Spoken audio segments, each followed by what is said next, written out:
Yo, what is going on, everybody? Welcome back to the world's finest podcast. I am Robbie alongside my co-host. Hey, what's going on, guys? I'm Landon. And today we got a very special guest, Germ Gaming. Okay, he's here with us. He's here to talk about some wrestling with us.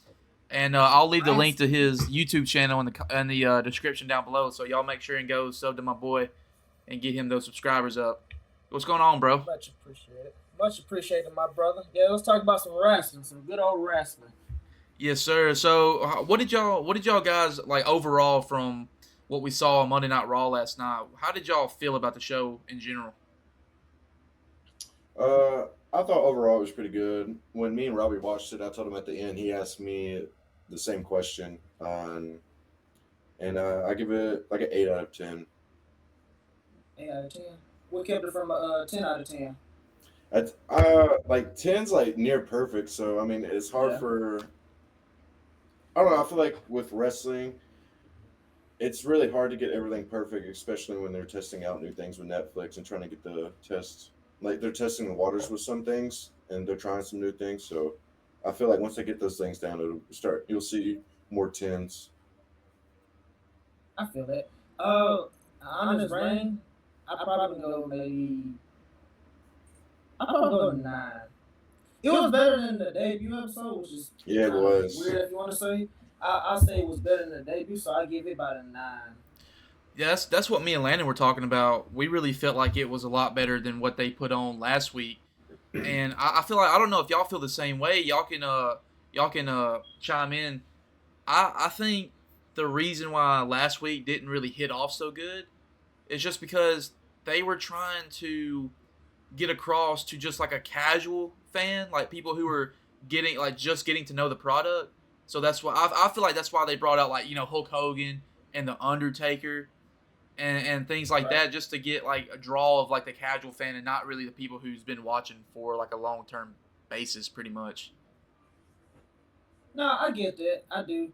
I think also with the debut episode like last week, I feel like we should have had, Gunther make some appearance besides, being in the crowd, you know what I mean? Yeah. I feel like he should have had like some type of, even if it was like a small promo or something, like he could do something like that for the debut episode. Just like you said, the casual person that doesn't know what's going on, just got into wrestling, you know what I mean? It would have been nice to have the top champion there. Yeah, he's the World Heavyweight Champion. Like that's his show, Like that's like you're right, man. Like he really should have been on that show. But yeah, in my opinion, also like along with like seeing the Undertaker and Hulk Hogan and all that, I really think like the Undertaker thing, it really just all he did. He came out, he did a round, and then he went back, and he just showed up in his motorcycle. It just kind of seemed like you feel like they could deal with that.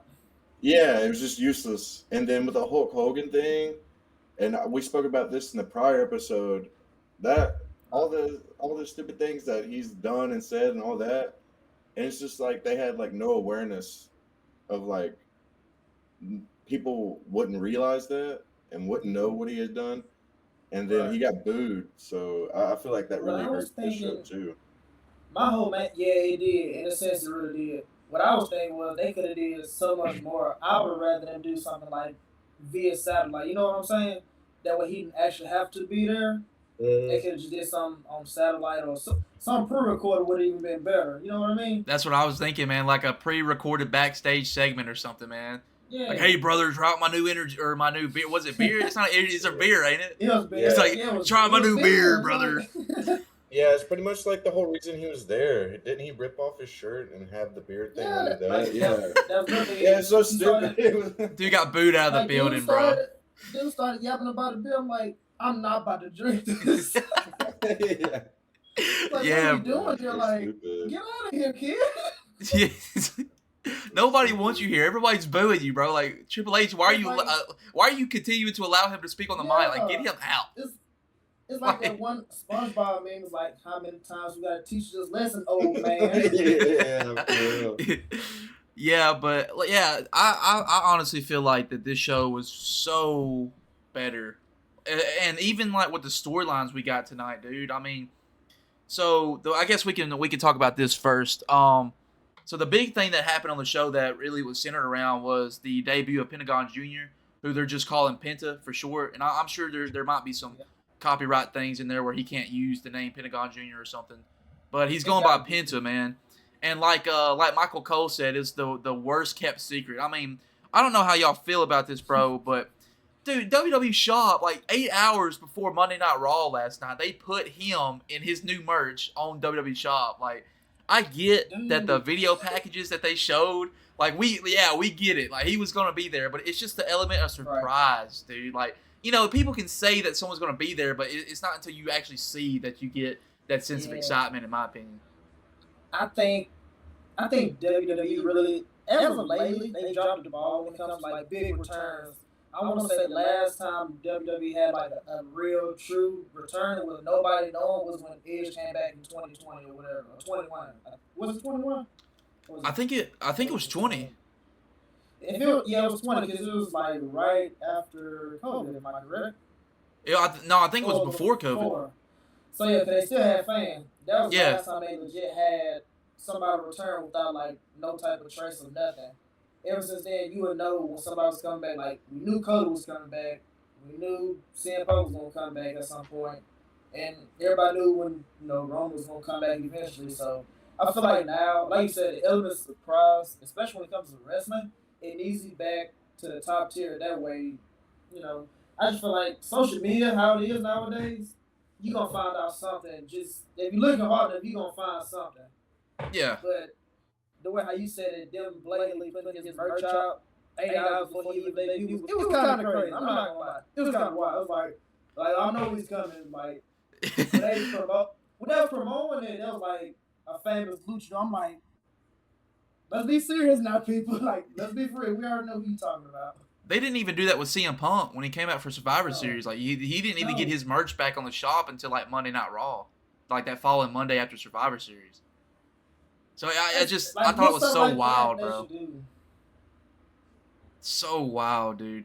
But yeah, so last week, Chad Gable talked to Adam Pearce and got him a match on tonight's episode of Monday Night Raw. And, he wanted to face the best luchador. And, we got Penta debuting. Dude, he's got a banger of a theme song. And, his whole presentation was freaking fire, dude. Yeah, it was dope.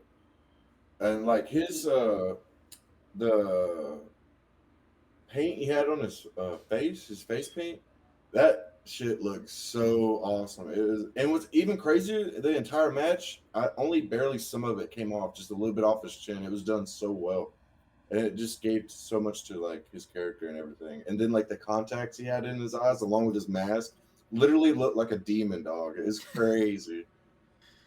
That dude in AEW, man. I didn't really watch him in New Japan, but I did watch him in AEW, and he actually did some pretty awesome stuff. Like, it's a type of style that you won't really see in WWE a lot, only because Tony Khan just allows his wrestlers to do whatever they want, and that's why a lot of them get injured within 2 matches. So it's the fact that like, we're still gonna be able to see who Penta is as a wrestler, but it's gonna be, I feel like it's gonna be limited down just a little bit, toned down to where he won't be doing nothing like career threatening, is what I'm trying to get at. Because over in AEW, bro, they're allowing people to be dropped on their heads like every single episode, multiple times a spot. Like almost every spot, it's a pile driver, and I'm like, dude, like why? Like, why are we reverting to like using pile drivers, bro? Like those wrestlers have such a unique arsenal, and like we don't need them. Better be high. Like, they're getting paid very well, dude. But it's just the fact that, like, how long are you wanting your wrestlers to be able to compete for? Like, you keep doing that, they're not going to be able to stick around long. But yeah, so how did you like? What were y'all thinking whenever he was fighting Chad Gable? Like, but like outside of like his movesets and just like their chemistry in the ring. Like, what were y'all feeling about that match? Me personally, I think. And I'll go ahead. My bad, bro. Nah, my bad. I think for a person like me, I was late coming in watching AEW, so I can't say that I watch much of his matches unless I just click through and just have to like look at it. But for somebody that doesn't know him like me, you can click watching his match with Gable, and he can legit tell the whole story just by him wrestling. You know, that's what Yeah. most of the wrestlers say anyway. You can tell your story just by your matches. So, me personally, I think he put on a good show, especially working with somebody as talented as Gable. It was gonna be a good match regardless. Oh yeah, Chad Gable's one of the best technicians in WWE right now. He really reminds me of a young Kurt Angle, dude. Absolutely. Yeah, even during the match, they were like chanting "You suck" and all that. It really brought me back to when I was a kid when I watched Kurt Angle and all that. That was pretty dope. But how did you feel, Landon, about that match overall? Um, overall, I thought it was really good. Like I don't watch a lot of wrestling. I'm just kind of now getting back into it, watching it with Robbie. So I really don't know how things are. But I felt like it kind of started out kind of slow, but Robbie said that was normal. So I kept watching, and then it picked up, and it got better as time progressed. Like the more the match went on, it just the more it just amplified and just got better. And especially when uh Penta was showcasing some of his like moves of being a luchador. That was pretty wicked. Like especially when he just ran and dove over the top rope and just Oh, yeah. like slammed into him. I was like, holy shit! It's Jerem, I know you can attest to this, bro. Like watching wrestling with someone who doesn't really know the product like me and you do, and just seeing or listening to their reaction to certain things, man, always puts a smile on my face. Just because, because we experience kind of the same excitement, but it's nothing compared to like watching it for the first time. And really getting like a sense of like things of wrestling, for the first time. Right. I feel that 100%. And he's not lying. He was pulling off some moves the other night. He was pulling off some stuff. Him selling that Gable selling that what was it Canada Destroyer? I think it was Mexican Destroyer. Mexican Destroyer. Man, the way how Gable sold it, I was like, I don't know if he even moving. They look like got that wasted pop up screen from GTA. Yes. Yeah. I said somebody better check on him. Hey, I was like, oh my god, he's dead.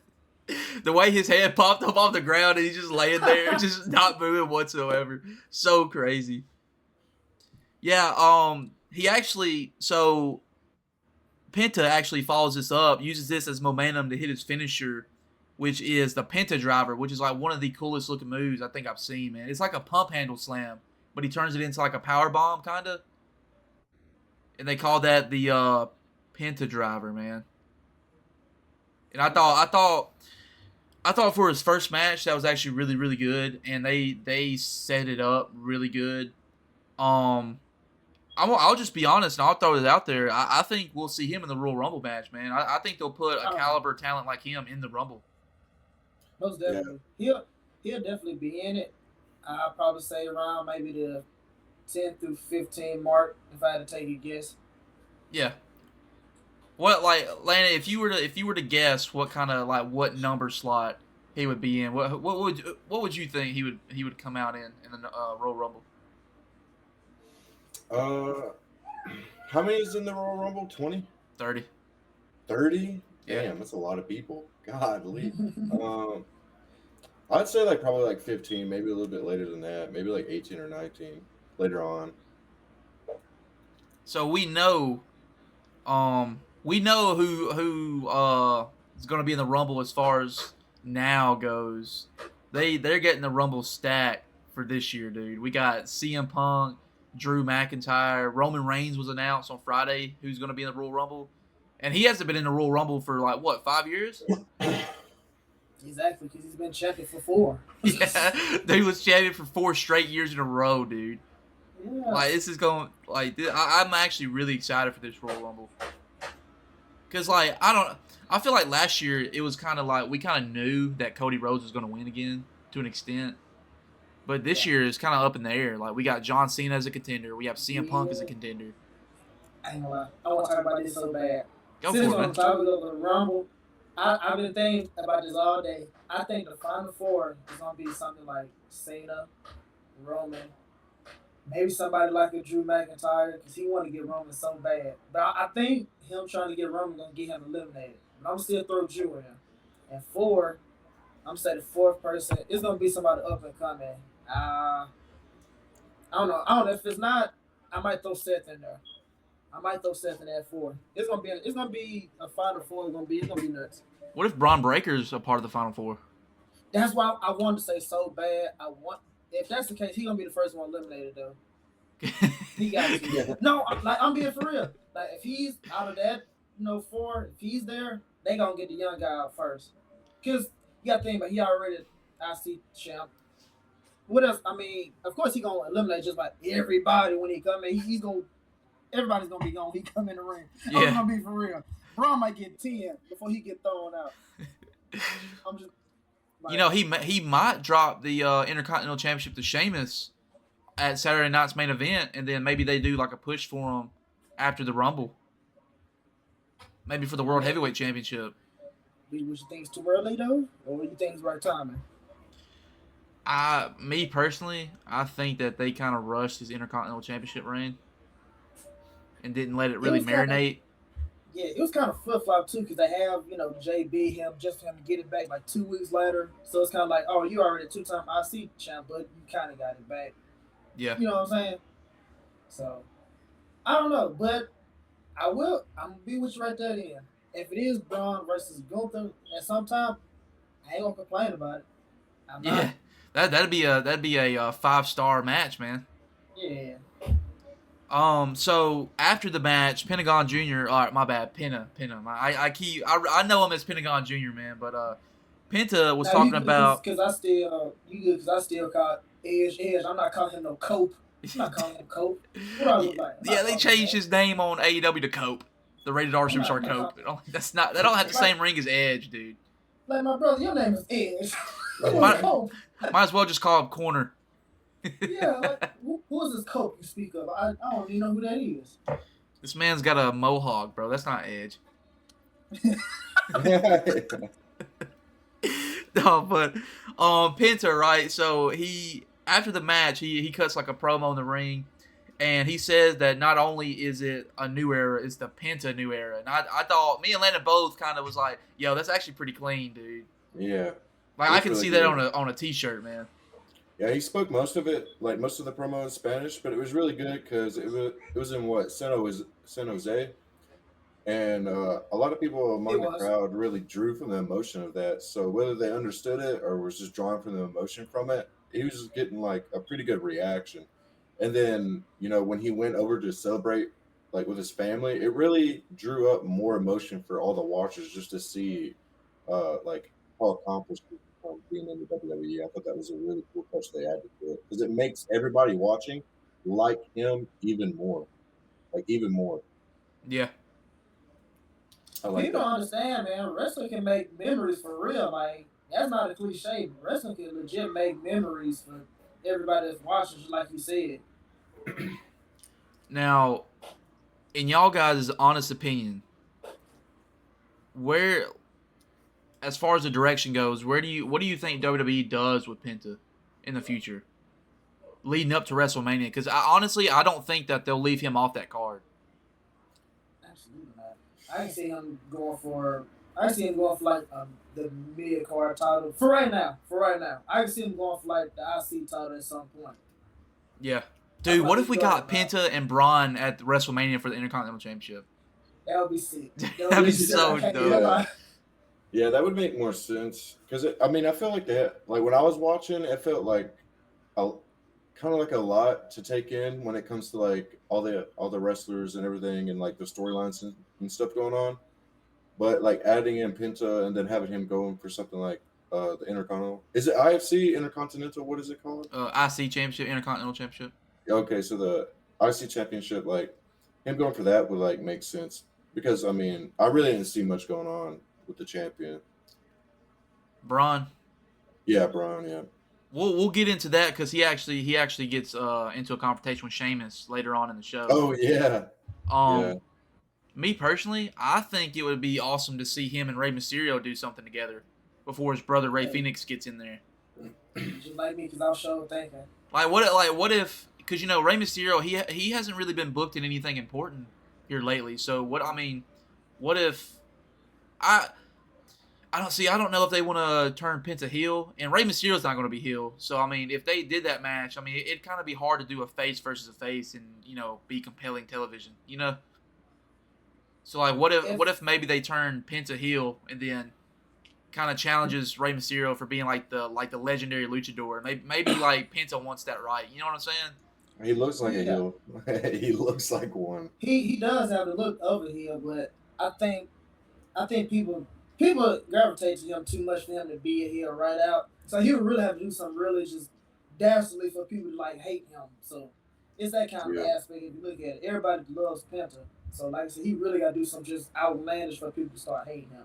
And what more could you ask for if he just like Rey Mysterio's like cutting a interview backstage and he just comes up behind him with a chair or something, man, just goes to town. Like attacking like the WWE's best luchador, and just attacking him right off rip. And building that storyline up. Mask versus mask in a ladder match. No, I'm just kidding. Man, it's crazy. I'm just kidding. Y'all, they could do another Who Gets Dominic match, man. Oh, God, no. Please don't. That'd be so wild, man. He's a grown man. Okay, so the show opens tonight with CM Punk coming out, right? So CM Punk last week, he won his main event against Seth Rollins, and he comes out here and says that Seth Rollins is behind him. It's in the past, and he's looking forward to the future. And he's looking to win big. He's looking to win some gold. And he's looking towards a Royal Rumble.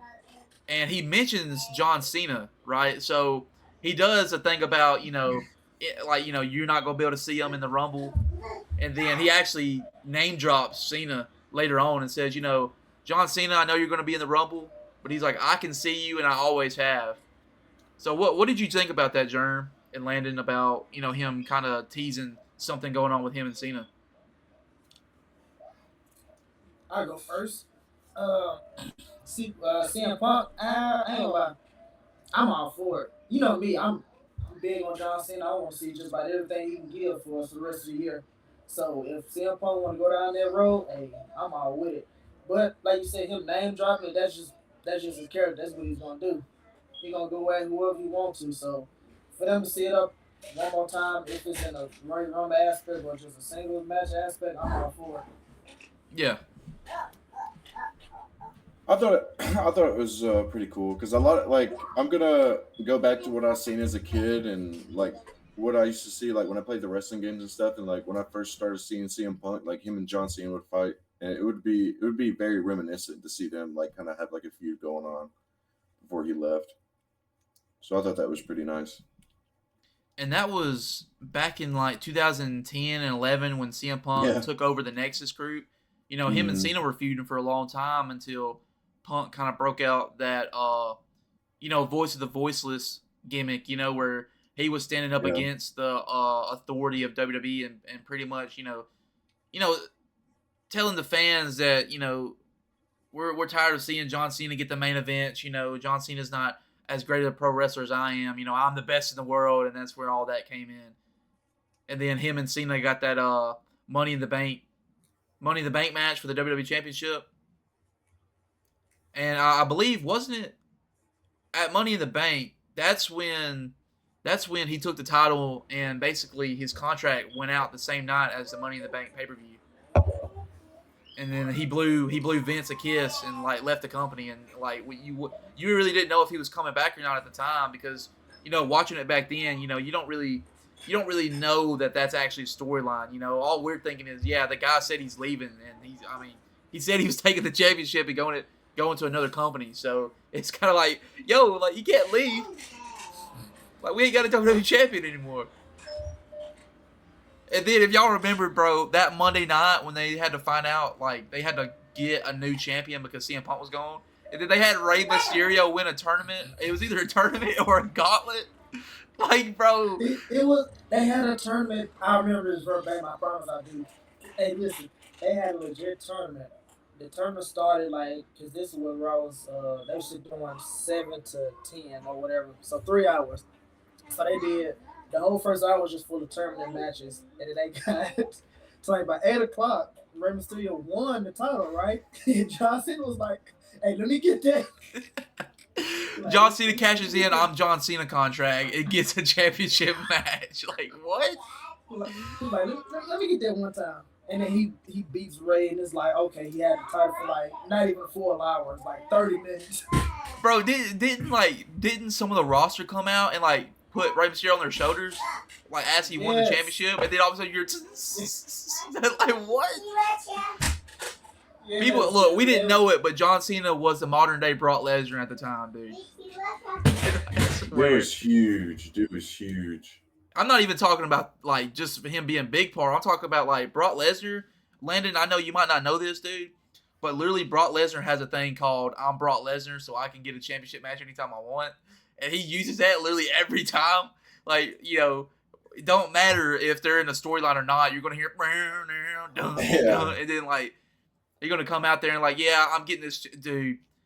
Me and Jerm talked about this a while back, bro. But back when Kofi Kingston, whenever he won the WWE Championship at WrestleMania against Daniel Bryan, dude, they had a premiere. SmackDown was moving over to Fox, and they had a premiere, right?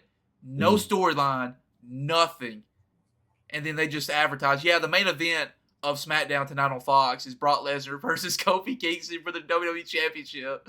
Like, this is the first time we've seen Brock Lesnar in like a good 3 or 4 months, dude. No build up to this match at all.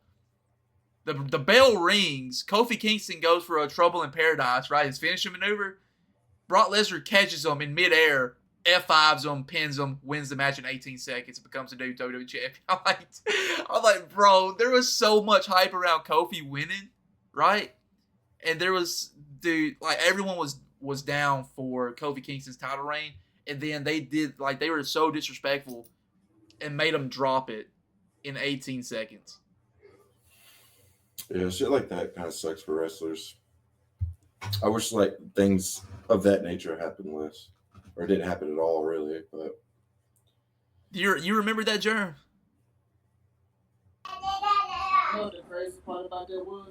That was actually the first match of that card. It wasn't even the main event. Was it not? It was even more worse. Nah, that was the first match. I know it was the premiere, but that was legit the first match of the night. And it was like 18 seconds. It was 18 seconds. It's funny because it's funny you bring that up because Dom and Kofi, they was like doing some Twitter beef the other day, and Kofi said something. I forgot what he said, but Dom had put the gif up of that match, and the match was 18 seconds, so his whole match was a gif. He was like, "Hey, this shoot." Man, they had me rolling, dude. That's crazy, man. But yeah, so we're getting CM Punk in the Rumble match. And after he said all that, you know, he told the producers, hit his music, and then that's when we get to burn it down. And Seth Rollins comes out there, and Seth Rollins was basically like pretty much said that he's not done with CM Punk, and that, you know, he's going to enter the Royal Rumble and basically crush CM Punk's dreams of becoming World Heavyweight Champion and main event in WrestleMania. And basically Rollins said that he was going to be the one to main event and steal Punk's dreams from him. Which I thought was kind of diabolical, man. Because it's like, dude, you're so mad that you lost that you're going to try to do your best to ruin this guy's main event at WrestleMania potentially. Yeah. Hey, Seth Rollins got his PhD in hating, and I love it. Dude, man, if he's not on top, bro, no one else is going to succeed, bro. No, but then, dude, they had Drew McIntyre come out, and honestly, I really was not expecting Drew to come out, dude. He came out and said, "You don't get it. Roman's in the back rising up to power. You guys are worried about your little fantasy WrestleMania main event. You need to be worried about Roman Reigns." Dude, he called it. He didn't even call it the Ulafala. I think Drew said what the Ufala, like he said the Falala or something like that. Fala. He didn't even call it by its right name. He's like, Roman's got the Fala. And he's like, you guys don't understand. He's like, I'm going to the Royal Rumble and I'm winning, so Roman can't win the championship back. It's so crazy because if you look at it, when you sit down and look at it, both of these two, Seth and Drew, they despise, CM Punk. and Roman. I feel like that's why I said if it's gonna be a Final Four or like somewhere to the Final Four, it's gonna be something like that with them two. Roman and CM Punk, they're gonna have to like low key watch each other's backs before the other one. You know what I'm saying? Yeah. Because like you said, Seth gonna be gunning for CM Punk. Drew gonna be gunning for Roman, and at some point, it's gonna be like a almost damn near tag team. You know what I mean? Yeah. How are you That's feeling, how I feel Landon, it's gonna happen. about like seeing all these three guys kind of confronting each other? I mean, I really don't know much, so I mean, I really don't have like anything. Just based on I guess, what you saw. I mean, from what I've seen, I mean, I really don't know how to answer this because I haven't really seen anything prior. But for what I did see, I mean, it just seems like I said, all this is just a lot for me because I really don't know what's going on. And seeing them three come out, and honestly, I've been thinking about it since the episode. Just kind of being confused about like how all of it would go down, like how you guys were talking about how he said it would almost be like a tag team match if something were to happen, but it's just I just don't really have a sense of direction of where possibly it could go. But that's just me, and I'm ignorant to the fact of what has been going on. You know, Robert, you had to take him to you had to probably take him back to like Survivor Series or a little bit before Survivor Series so he can get like a just a little bit gist of it. yeah, you're gonna have to watch that whole entire feud between Punk and Drew McIntyre, dude. That was one of the best feuds I've seen in WWE of this like new era, pretty much. Like the last few years, outside of the Bloodline stuff, all the things with the Bloodline were great, not comparable. But whenever Punk was like, all right, well y'all can all three, like we can all three get it on. So he's like, why don't you just come down to the ring and I'll shut you up, dude. I honestly, because this is on Netflix. And I feel like sometimes they're throwing us surprises. I legitimately thought we were about to get a triple threat match tonight. Like I thought it was gonna be like on the fly, just like yeah, we're getting a triple threat match. Dude, because Punk had them pants on. Like some wrestlers wear those pants that you can easily take off and it'll be like their trunks underneath, like their wrestling gear. Oh yeah. And like I noticed whenever Punk was making it out to the ring, he was wearing those style of pants. So I was like, dude, he could easily like take those off and like hit him be like in his actual wrestling gear. I was like, bro, he got in his old unk pose, about to square up with Rollins. Man, Landon, you should have seen that whenever they were building the feud between Rollins and Punk a few weeks ago. Whenever they started hitting each other and Punk was like hitting like some ducks and dives, man, try to square up to Rollins, dude. I have that picture on my phone. I promise I do. People were tearing that up, bro. Kind of like making memes out of it. It was great. Yeah, because as soon as he like said something, he just threw the mic down and he just like wasn't even talking anymore. He was just sitting there like, yeah, like looking at both of them, like ready to go, man. Yeah, like I said, dude, Punk in the Rumble. Me and Landon kind of talked about this last episode. Because I was telling him, I don't know if you caught that episode, Jern, but I was kind of telling Landon, I think it's kind of almost too predictable for John Cena to win this year. I mean, I would have no problem with Cena winning, but I just feel like there's a certain direction that needs to take place, and I don't know, man. Like I don't know, but the thing about Cena is, most legends who come in automatically get a World Heavyweight Championship match. And they're served win after win, but John Cena hasn't won a match in 2,400 days. Yeah. So we're about to get Super Cena on lock, dude. But check this out: if Cena don't win the Rumble, we ride that dog. Man, I think he does have a good shot at winning it, and I want him to win. That's just me. But like you said, if the story aligns with it, then go for it. Or if it doesn't, we can work around it, but that's just me talking. I want him to win. I want him to get 17. That's all I know. I mentioned this too. That would be great. That would be awesome to see. I mentioned this to Landon on the last episode.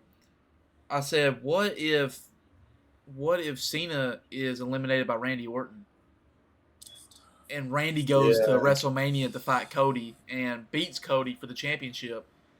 And I said, what if Randy beating Cody sends Cody onto a heel run and basically becomes like the Homelander heel that everybody wants to see in Cody Rhodes?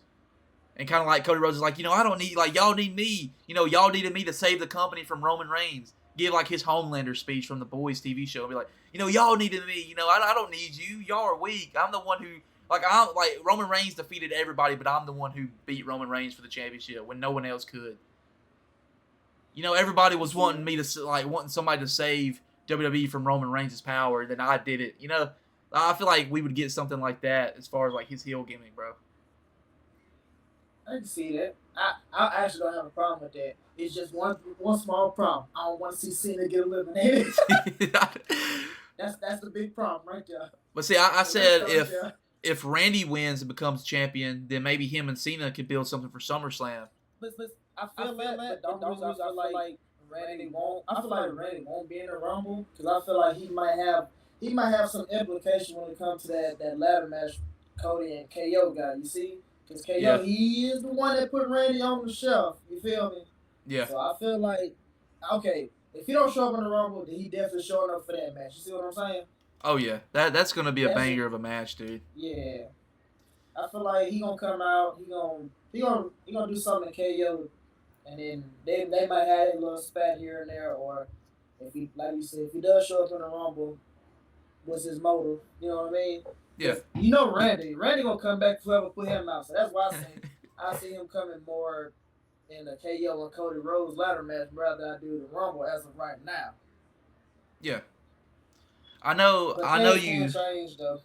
I know you disagree with me on this, man, because I know we've talked about it. But I said, John Cena says he wants to earn his championship shot, and the only way by doing that is to win the Rumble. And I said, let John Cena come out as number 1. And basically fight all his way through the Rumble because he ain't been there so long. Like, crazy, but what if like Incredible Hulk type shit right there? What if Cena is number 1 and Roman is number 2? Look, bro, you gotta think about it. No, let's be serious. Let's be frank. If you ask him to Cena to come out number 1 and Roman be 2, think about it. How long do they have to rest before number 3 comes out? Isn't it like 2 to 5 minutes? I think it's 90 seconds. Is 90 seconds? Okay. I believe so. You ask it. So 90 seconds. So if Cena was to come out 1, he's got to have, like, I won't say lower rank because, I'm going to say lower ranked opponent to be number 2. If you want to go that route, Cena going to have to, like, save most of his energy for the second half of the Royal Rumble if you want to be him number 1. That's why I said give him 15. Give him 15, 16, maybe even 17. That way, Cena can come in, he can have, little steroids with certain different people that want a dream match. Then he can go on to the Final Four, and then he can ultimately win the match. But I can't see him coming out number 1 and finishing it. That's just me, though. Like, the only reason I brought that up, just to, like, build up his Super Cena character again, dude. Like, how crazy, would John Cena have, like, how bad does John Cena want that 17 title chase? It's like, okay, Cena, you want it that bad, number 1 you go. There you go. You want number 17? You're coming out at number 1. How about that, boy? Like, how about that? Crazy, though, bro. It's nuts. It's nuts to come out at number 1. It's like, you think about the history, like, how many people that we know just came out at number 1 and actually won it? The only person that done it was Shawn. Yeah, I believe so. He did that twice, didn't he? Yeah, that's what I'm saying. He's legit the only one. He did it. He did 1, and Rey Mysterio did 1. Think about it now. Think of the 2 people I just named. Shawn Michaels and Rey Mysterio come out at number 1 and end up winning the whole thing. Dude, that's over an hour of just straight up wrestling and whatever else in between. By the time we got to number 30, John Cena would be barely picking himself up off the mat, dude. That's what I'm saying. He gonna need that soldier serum like Captain America. Dude, he might come out. He might come out injecting himself with that super soldier serum, dude. He will have to. We gotta keep in mind. Our boy is 47, 46, 47 now. Like, I'm not going to ask him to come out at number 1. Even though it'll warm the little kid in me. It'll warm me just because, that's Super Saiyan. But at the same time, this man is 47. That's why I say bring him out halfway through the match at 15. Let him do his thing.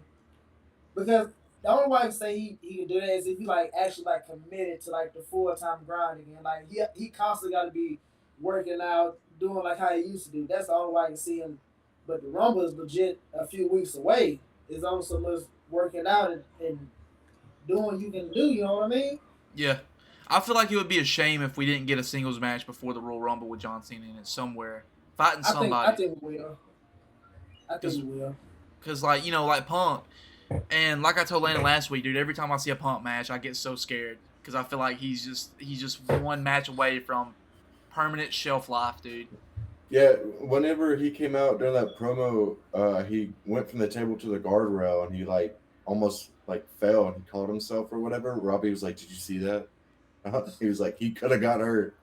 He broke his foot jumping into a barricade, dude. Like, the dude's brittle, and y'all look. I'm wearing a CM Punk shirt right now, bro. Y'all know he's my favorite wrestler. But I love the man, dude. But he cannot, dude. He's so injury prone. I'm scared for his life, dude. Like, people don't understand it.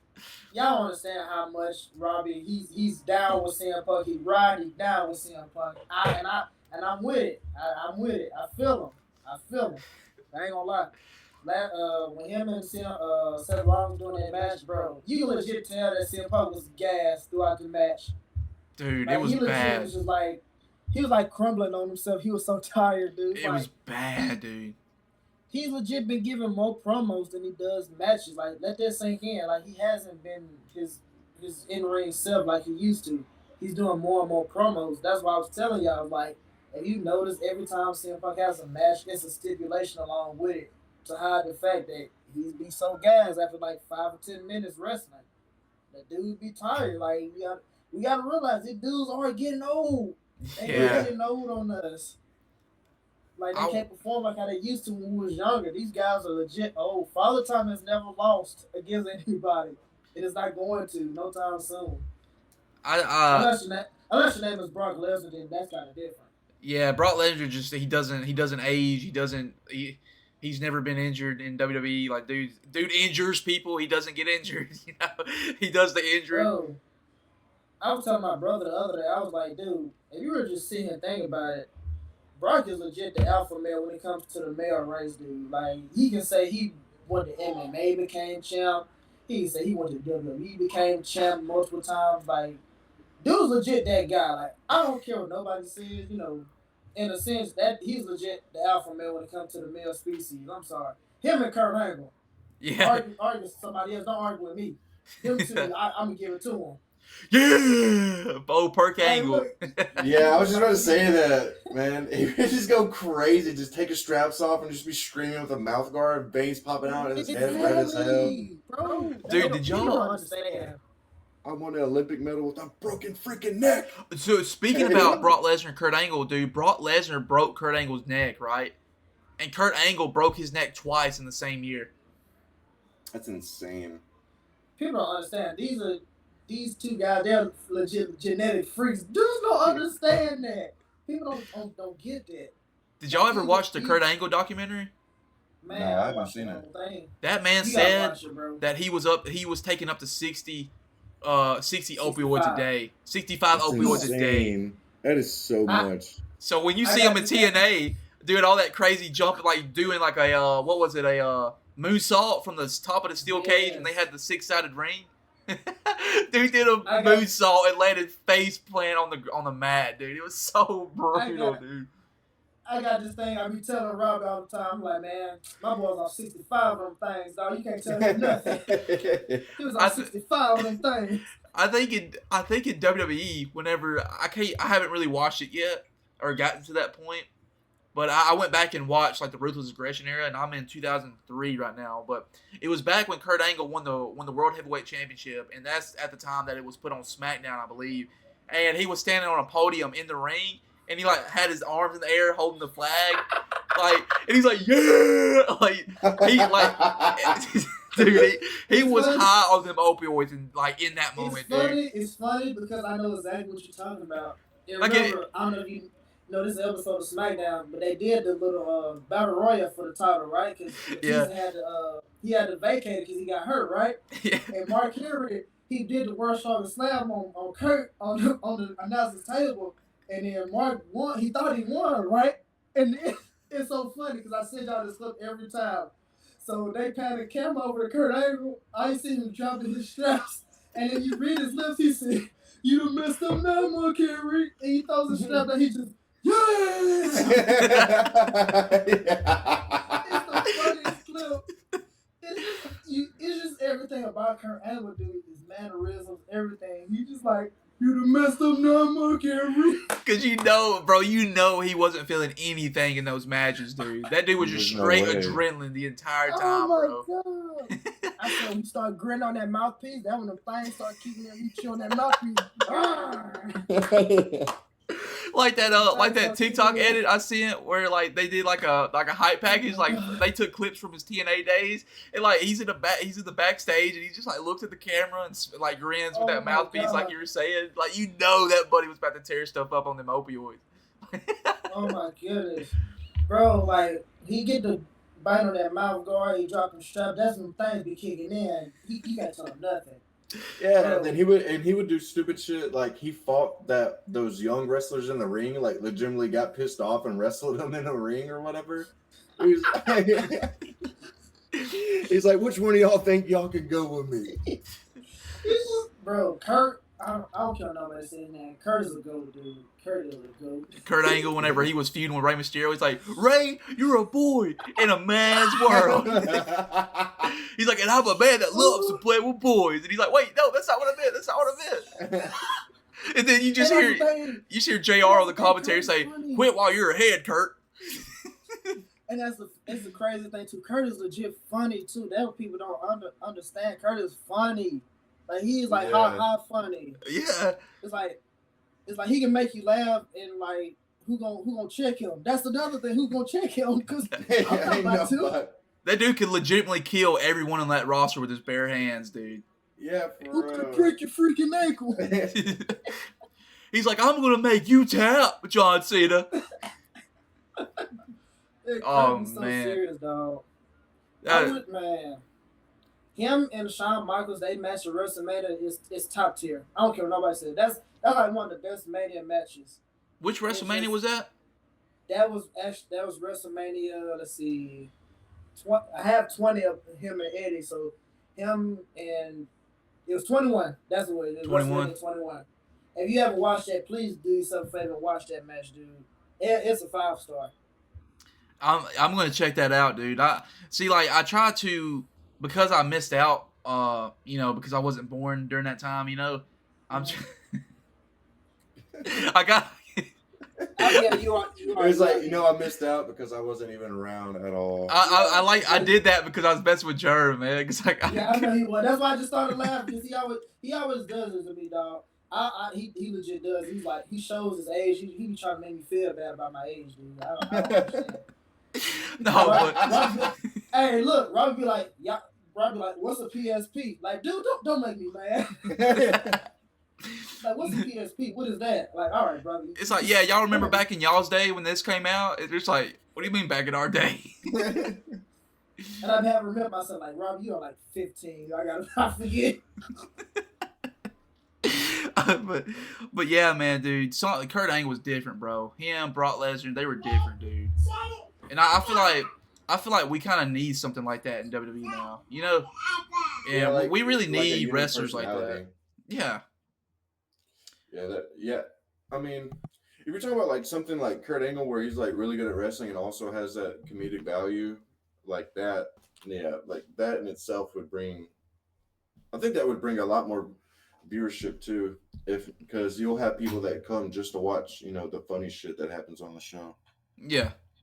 So the next thing that happened on the show was the match between Sheamus and Ludwig Kaiser. Who, okay, by the way, if y'all don't know, Ludwig Kaiser is dating the women's champion, the women's undisputed champion on SmackDown, Tiffany Stratton. Yeah, I told Landon, I said, Ludwig Kaiser is very lucky that he's like, he's dating the women's champion.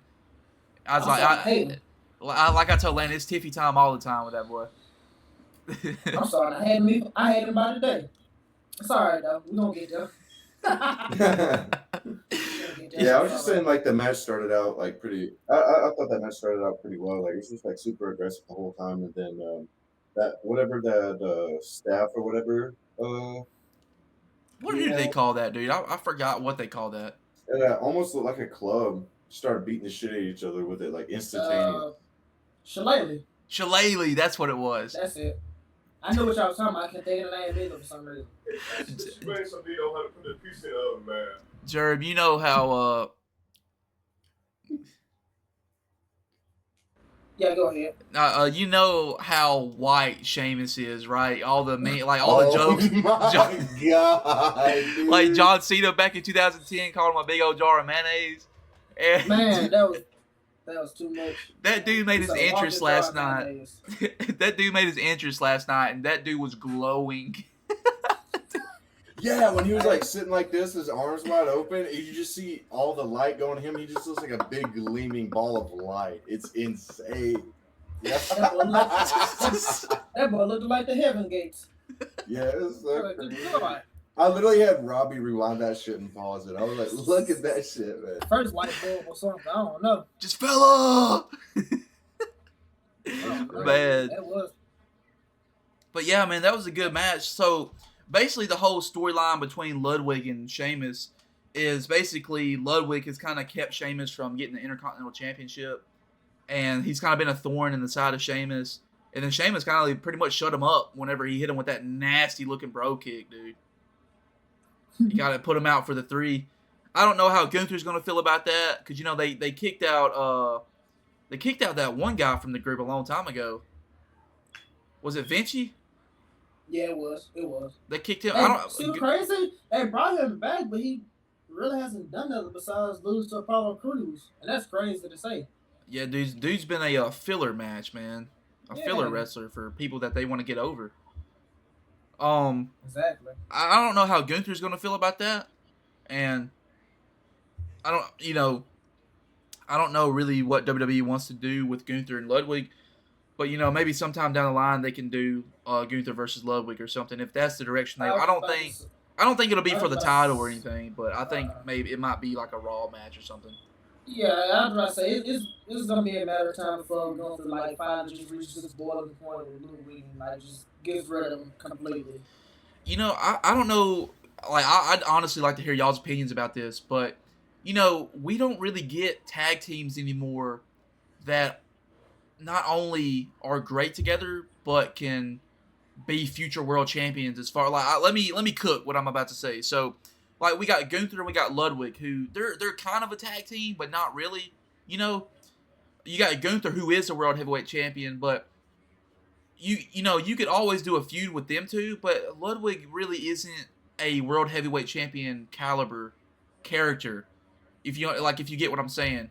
And then back in the day, we got Evolution, with Batista, Triple H, and Randy Orton, and those were world heavyweight champion caliber wrestlers. So it did make sense whenever Randy fought Triple H and Batista fought Triple H and won the World Heavyweight Championship. I think in a sense like that, if you bring it up that, if we're gonna go that route, in a sense you gotta look at, I guess you gotta look at who your mentors are at the same spot though. Because if you really think about it, before Evolution came, Batista and Randy, they looked at those guys, from it was an OVW, I believe. Yeah. They looked at those guys. They knew they could be the future. You know what I'm saying? It's like, are we really gonna compare that to Gunther? Gunther, he was gonna be a main eventer regardless. But it's when you looked at Vinci and Ludwig, it's do we actually see them as world champions or we can see just tag champs somewhere mid quarters? But that's how I say you gotta look at it. See, with Evolution, you knew Batista was gonna be the guy at some point. It was just a matter of time. And they was gonna push Randy regardless of what was gonna happen. Man was the youngest world heavyweight champion at that time. They was gonna shoot him to the moon. You remember what he was? Triple H was gonna do Triple H, so it really didn't even matter. Yeah. The game was gonna be the game. Yeah. And he was gonna do whatever he wanted to do. Yeah, basically. Because he was that dang good. There you go. You gotta say the whole thing. Man, I remember those promos, dude, because I watched him here recently. He's got a doll in the ring, and he's like, some people were offended last week, and if you were offended for what I done last week, I quite frankly don't give a dang. He's like, because I'm gonna do what I want to do because I'm that dang good. I feel like on that note, I feel like people don't give Triple H as much credit as they should. That's just me though. we all talk about the Cenas of the world, the Takers, and whoever else. I don't feel like Triple H gets his flowers as he should. You know. Yeah. Dude, I was talking to Robbie about that the last time we were hanging out together. I was like, dude, if you think about it, Triple H is like probably literally the greatest, like, not even like as a wrestler, but like the wrestling community and everything as a whole. He's probably like the best at everything. It seems like because like he's like the entire package. Because he went from a wrestler to now being a part of like the executives of the company, which is insane. You don't see many wrestlers do that at all. Hardly ever, dude. And him being with Stephanie McMahon really helped him out a lot. And people don't. Me personally, because like I said, I was very into it, but I don't think people give his how can I say it? People don't give him his work in the ring as much credit. People think he's just like a one-trick pony, but Triple H could really get in his bag when he really wanted to. Yeah. I don't think people realize that. It's like you listen to other podcasts, you know, they rank wrestlers and like, oh, I'm not putting Triple H over this guy or such and such like this. Like, okay. The only people I'm accepting over Triple H is certain people. Yeah. But when you put people like, okay, for example, you putting people like, I don't know, me personally, I think Hulk Hogan overrated. That's just me. It ain't got nothing to do, you know, his outside business or anything. Whatever he did out there, that's on him. But I feel like Hulk Hogan low-key overrated. If we being 1% real, if Hulk Hogan came out today, he probably would be no more than a mid-card. That's just me. The only reason he got pushed back then because he was freaking jacked and he talked a good promo. That's about it. I feel like he was always overrated, man. Like you said, like I never. But people gonna put him up there just cause. You feel me? It's just because. It's like they give him the rap, they give him the leeway of saying like, oh, if Hogan wasn't here, we wouldn't have this or we wouldn't have that. Okay, I give you that, but at the same time, you can't surface be like, oh, Hulk Hogan's a better wrestler than Triple H. Hulk Hogan, no, he's not on the nowhere near Triple H's level. Bro, take away his leg drop. What can Hogan do besides Hulk up? That's it. Everybody talks about John Cena's 5 moves of doom, but I mean Hulk Hogan was almost the same way. And bro, on that point, when Cena got later in his career, Cena started doing more just what he was doing. Cena got in his bag. Yeah. Cena was pulling out Hurricane Ranas. Yeah. Springboard stunners. Like, bro, when was you moving like this? What was this? It was the fact that he didn't need to do all this stuff early in the early 2000s. Cena just had to win. He got later in his career. He was like, okay, I'm finna show up now. Like, bro's pulling out springboard moves. I've never seen John move like this. That's what I say. I feel like people don't give Triple H his due. They don't give his due diligence that he deserves. Like, if you really think about it, Triple H is one of the greatest heels we ever had in the business. Yeah, his reign of terror. He can legit make you hate him. He gave us Batista and Orton and so many. Like, think about the people that was with him in NXT. Seth, Roman. I can go on for days with that list alone. Like, come on now. Triple H be in this bag either in the ring or out. I'm going to just leave that there. And, you know, to pick up on what you're saying, I mean, me personally, you know, y'all, you know, I'm sure y'all have y'all's own opinions, but me personally, I feel like the greatest heel version of Triple H we got was whenever he was feuding with Daniel Bryan, whenever he became a part of the Authority and was making Daniel Bryan's life a living hell, man. Dude, every single Monday night, Triple H was beating up Daniel Bryan, dude. Every Monday. If it wasn't the Shield being sent by Triple H to beat him up or Big Show, it was he himself, dude. He was beating Daniel Bryan. He handcuffed Bryan to the ropes and beat the crap out of him, dude. Dude was handling Daniel Bryan. One of my favorite videos of Triple H is when he shows up to Randy's house with a sledge and he's just standing there in front of the door. Yeah, like didn't he like kick in the door and Randy's sitting there like dude, he's just like sitting there with a sledgehammer, stared right at Randy. This shit's so crazy. Hey, that's my I was in middle school at that time. This is what I was thinking, you know, wrestling was real and everything, right? So when that happened with Triple H and everything, I was like, dude, he legit going to jail.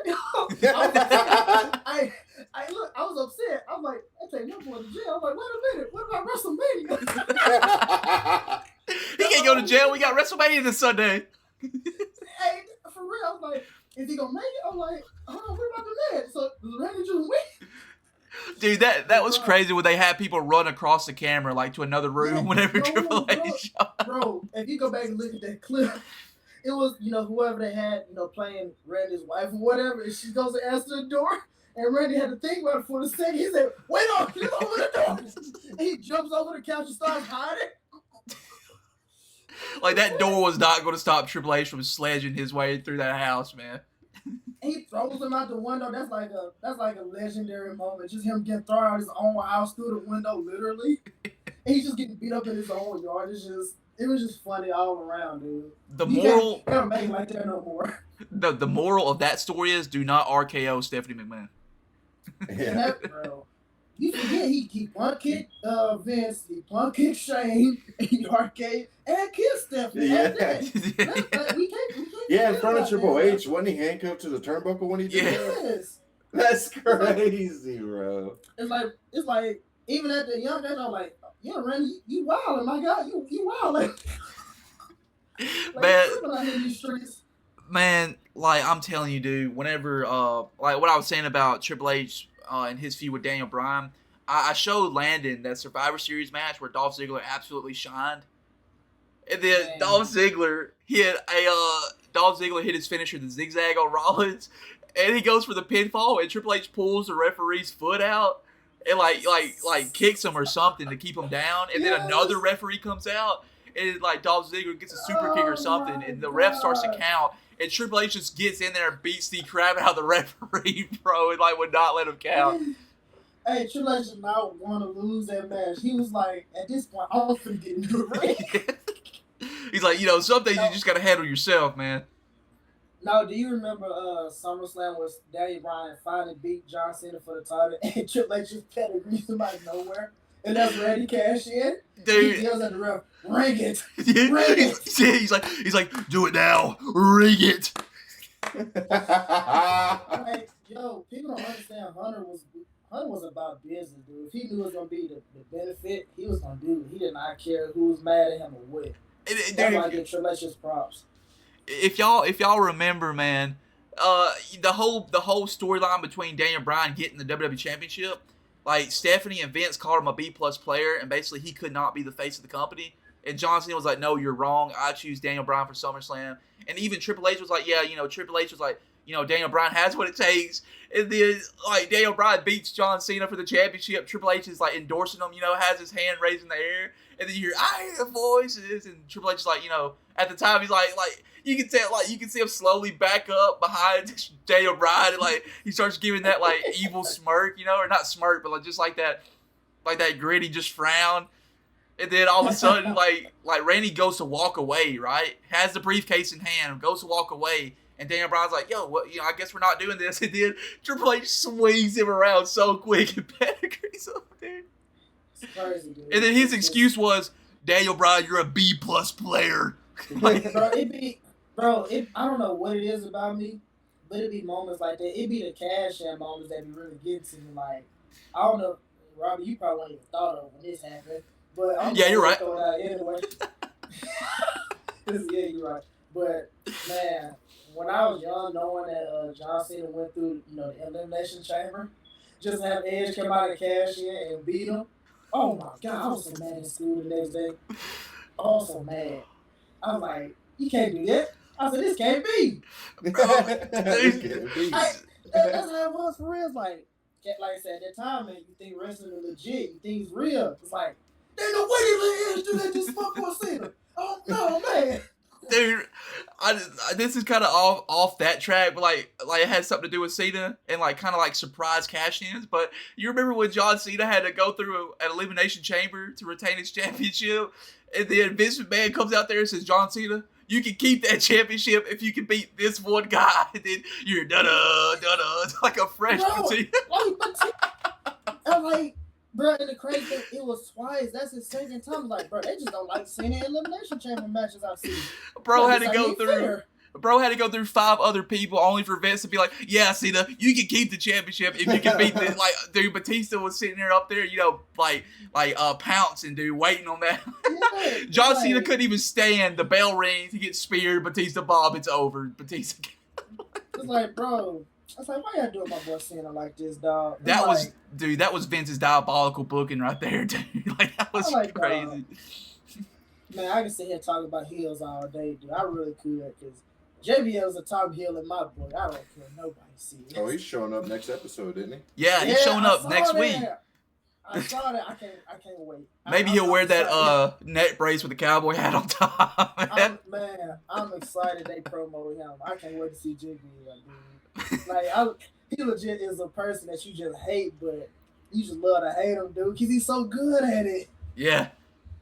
And to close off on, I know we got into a rant about Triple H, man, but to close off on what we were talking about, dude, like you said, him not getting his flowers, like, you know, he did go from a great wrestler to someone who has a great mind for the business, and now he's running things.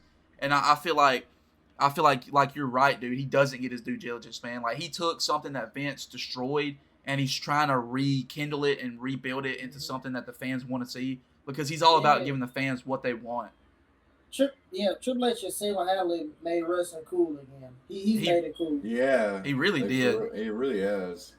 And you can tell now, because you got people from AEW leaving to go to WWE because they see how CM Punk, dude, bashed the company, and Triple H welcomed back with open arms, because Triple H is about doing business. He was the first person to bring him back. Like, Vince wouldn't have done that at all. No.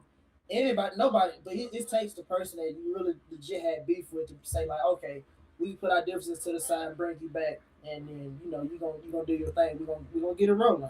Yeah. So I think that's pretty cool. Like I said, wrestling is back cool again, and I'm glad that people are starting to realize and see that wrestling is actually cool. Like, you don't get called weird for liking wrestling, none of that. Now it is cool. People can actually like wrestling. And I love that. Don't know anything about wrestling. They can just join in and be caught up with everything easily. Oh yeah. And I love the fact that Triple H basically got his payback, because, you know, when AEW started, they were NXT was competing with AEW Dynamite, and they were losing in ratings. Mm-hmm. Vince fired Triple H, and then took his talent, put him on the main roster, and buried them, dude. And now Triple H is getting his payback, because now he's actually taking his guys that he built up in NXT and doing something with them on the main roster, and getting, like, all the limelight on them, you know. And, you know, Triple H really had the last laugh at the end of the day. See, this is a crazy thing. I can rant about Vince all day, but I ain't gonna do that to the show. Vince really he didn't care too much about homegrown talent. He was all about the guys that was already established. But Triple H is kind of, not to say Triple H doesn't care about established talent, which he does, but he's all about the future. That's his main thing. He's all about 10, 20 years from now. He wants to know who the main people are gonna be for wrestling, even after he leaves. You see what I'm saying? So that's one thing I like what Triple H does. He looks towards the future.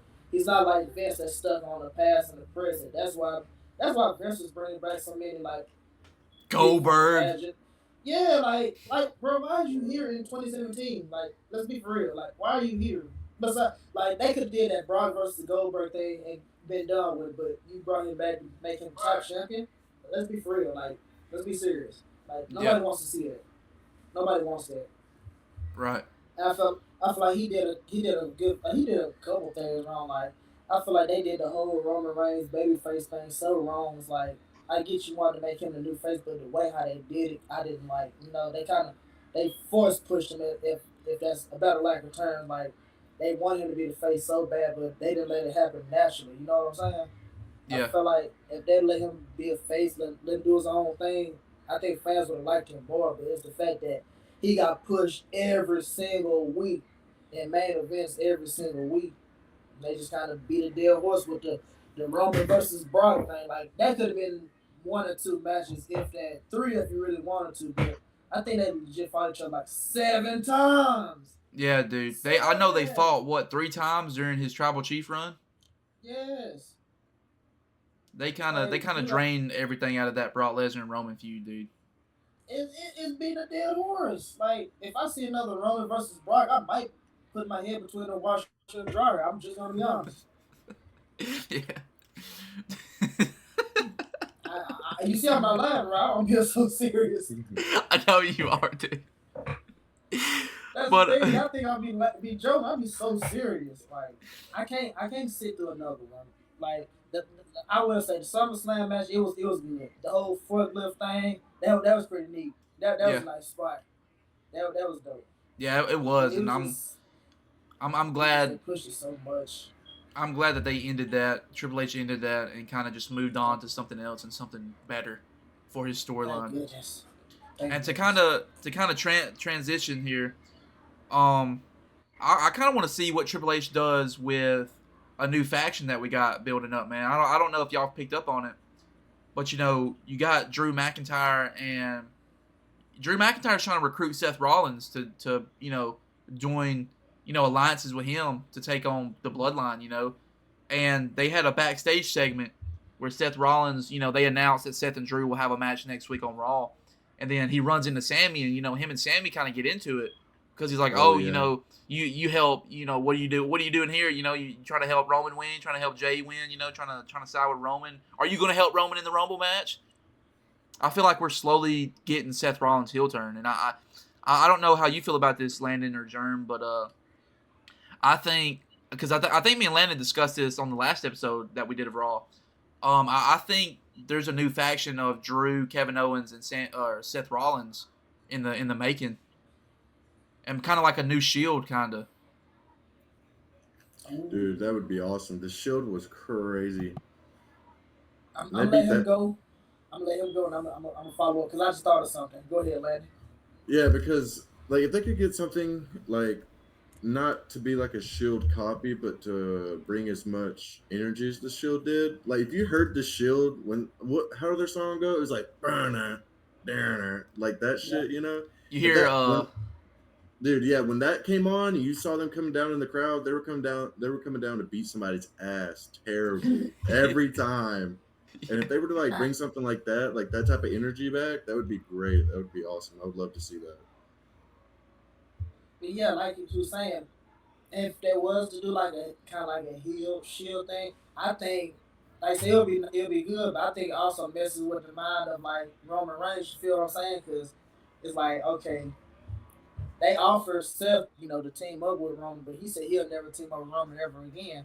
So for Seth to go off and do like a copycat shield type of thing is really gonna mess with Roman mentally. Cause like okay, even if you do hate me, I offered you, but you said no, but you tagged with two other guys that legit hate me, and you know what I'm saying. yeah, Seth he doesn't realize that he legit caused a whole domino effect. yeah, And I was that literally thinking about this the other day, like if you not hit Roman Reigns with that chair, none of this will be going on right now. we probably It's still like have it's a John whole Moxley in the domino. company. Yeah, that's what I'm saying. Like, even if it's the fact that I pointed this out, like, it's the fact that you hit Roman first. Like, you was more closer to Dean than you was to Roman. It's like you took your time and swung and hit Roman, then you went and hit Dean. It's like a little subtle thing. I feel like if you would hit Dean first, it probably would have been as bad. But you swung at Roman first. It's just that little thing like, oh, so you really hated me to hit me first. Yeah, So you really didn't like me. So that's what I said. If they gonna go down that route for a heel group, it's gonna be something like Roman, CM Punk, or Cody versus those three at like some pay per view, something like mixed pay per view, maybe like I don't know if they'll carry it to like SummerSlam or anything like that, but something like after Royal Rumble, something like that. Obviously before Mania, they'll do something like that. They might try like a Saturday night main event. You think? yeah.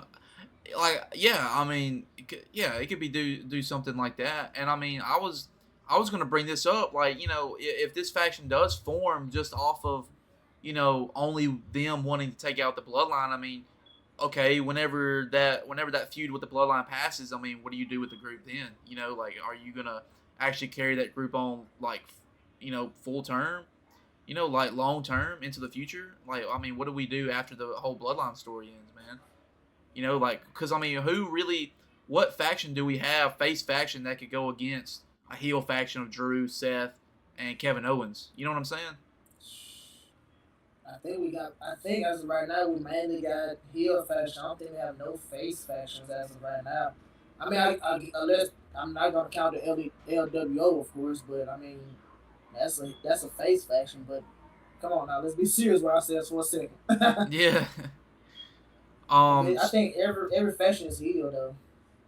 Yeah, I think you're right on that. They don't. I feel like that WWE doesn't really do factions anymore. It's like if it's not the New Day or nothing, it's pretty much just people just rag and tag together. That's about it. No legitimate faction to say they group together. And speaking of factions, man, Sami Zayn after his confrontation with Seth Rollins, he bumps into Karrion Kross and The Miz, and we find out there that the Wyatt Six has actually moved over to SmackDown now. What? I missed that part. You got to tell me about that. I missed it. So Karrion Kross, he was talking to The Miz, and because what do they call their team? Is it the Final Testament? I think. That's it. They've been feuding with the Wyatt Six, and then Karrion got done talking to Adam Pearce, and Adam Pearce let him know that Wyatt Six has been traded to SmackDown.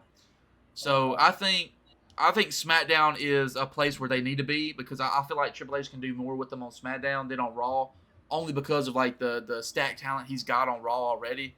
And I honestly feel like the Wyatt Six has been lost in the shuffle here lately, dude. Yeah, they do that. Yeah. You can't get lost in the sauce with all that talent over there. So that is true. Oh, okay. If that's the case, who would the Wyatt Six go after first? Because I think that whole thing is about people that betrayed, like family. You know what I'm saying?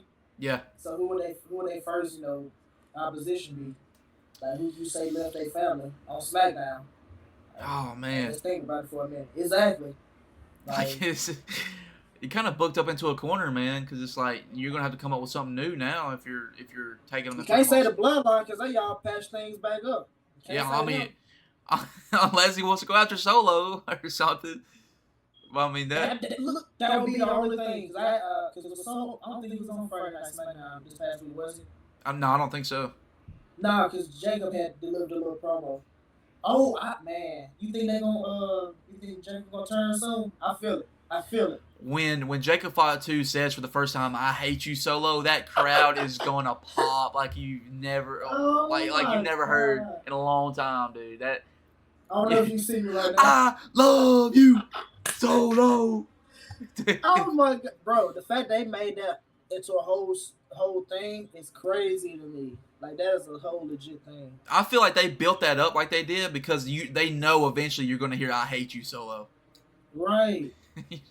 So I feel like we're going to get that eventually. And honestly, I would like to do later on in the next few weeks or something when we get closer to WrestleMania season. I would like to do a predictions about potential WrestleMania card. And Absolutely. I'll just throw it out there. I told Landon about it last episode. I think one of the matches on the card is going to be Jacob Fatu and Solo Sikoa. I really do. I can see that. I really believe that they're going to focus on that going into WrestleMania this year. And Jacob, I ain't gonna lie, Jacob has money written all over him. I'm sorry. Yeah. Like, that man legit. He can work in the ring. He can talk on the mic. He's got money written on him. Bro, do you see how the crowd popped when him and Braun had that stir off a few weeks ago, about a month ago? My God. Yeah. Can you imagine them two in the same ring together? Dude, we might get that at the Rumble, dude. Man. They might go back to that. I hope they do. I don't even care if it's 5 minutes. Go back to it. I need that like crack. So after this, man, we got Gunther, the World Heavyweight Champion that we talked about earlier, should have been on the premiere episode because he is the World Heavyweight Champion. We got him tonight, and he cuts a promo, and I understand Gunther's way of thinking here, man. Everyone's talking about the WWE Championship and talking about the Bloodline and acknowledging this, the Olaf, all of that, and no one's really eyeing the World Heavyweight Championship like they should, because that world title, even though it has a short history, I mean, the holders that we've had has kind of made it prestigious in a way. It's still got a long term to go before it's like up there with the WWE Championship, but I mean, I feel like Gunther's been doing a good job of holding that title up to like a good standard, And I really feel where he's coming from when he says a whole lot of people aren't really, wanting to go after him and his title. Everybody wants Cody's championship. And then we got Mr. Yeet, Jey Uso, coming out there staking his claim into it. All right, I hear you. I hear you. I'll take you up on it, man. What did y'all think about Jey Uso being a challenger for Gunther's world title? Uh,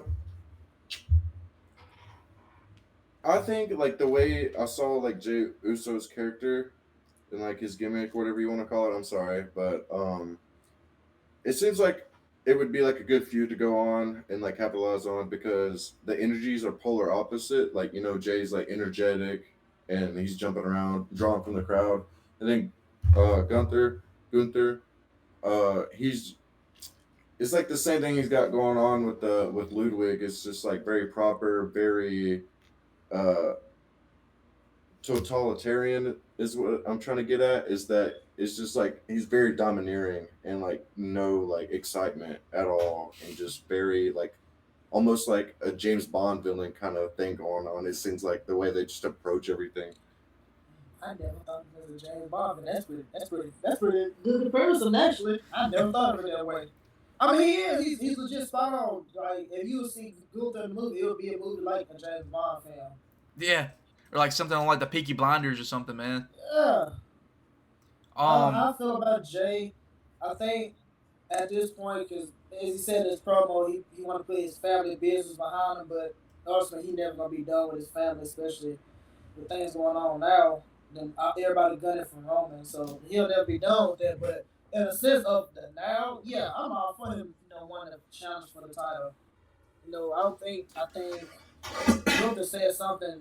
He said, how do you put it? He said, you say main event as a nickname. He says main event as a true thing. So I think in a sense, he has some points, but Jay also has some points too. So I think him challenging for the title, even though we pretty much ultimately know what the decision is going to be, I can say it would be a good, filler match for him as of right now. He can say he challenged for the World Heavyweight title, but I think it's going to ultimately drag him back to the bloodline some way, shape, or form. Maybe it's interference by somebody, or it can be Jacob interfering, it can be Tonga, somebody can interfere. I feel like there's gonna be some type of interference that have Jay losing that match. Yeah, man. I personally feel like Jey Uso has earned his main event, name, and I feel like he has stepped up as a singles wrestler, and like Gunther told him, I only see you as a tag team wrestler. I don't see you in the main event spot. You're not on my caliber. And I'll be honest, I don't think he's on the caliber of Gunther, but I do think he's up there with some of the main event guys we see on television now. It's not really fair to compare Jay to Gunther because Gunther's always been at that high caliber main event style, dude. 75% of that man's career, he's held gold, bro. It's like he's on his own style, bro. He's on his own pedestal, bro. When the commentator was talking, they said he's only lost twice since he's been on the main roster. You know how crazy that is? Yeah. He's only lost twice, and one was to Sami Zayn, and the other one was to whoever. It's crazy to think this man only lost twice. He's on the roster for this long now. Yeah. But like piggyback on what you were saying, you know how hard it is to get the namesake of just a tag team guy removed from you. That's pretty freaking hard. It's like, okay, the crowd just sees you as a tag team guy, so it seems like they got to work extra hard to get that mold, off them to say like, hey, even though I am a tag team specialist, I can be on my own too. And and it was even back then, like before right now, like you had like the Hardys or something. Dude, I was just about to bring that up. Yeah, like the Hardys for example, it's like, okay, these guys, they will always be a tag team. It's like, even though it took Jeff for like so long, it's like, okay, I am a singles guy, you know what I'm saying? So maybe Jay can get like a Jeff Hardy like type run. You see what I'm saying? Jeff finally became the main guy after so many years, even though he lost it like because of personal issues, of course.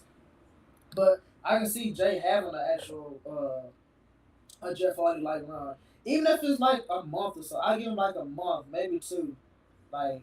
But to see him as like a World Heavyweight Champion for like years, I can't say I see that, but he definitely has proved me wrong to say that he's just not a tag team guy. He can be a singles guy. He can win the singles championship on his own. So yeah, but couldn't they use this thing? But yeah, but could they use this thing with Gunther to kind of like push Jay away from that?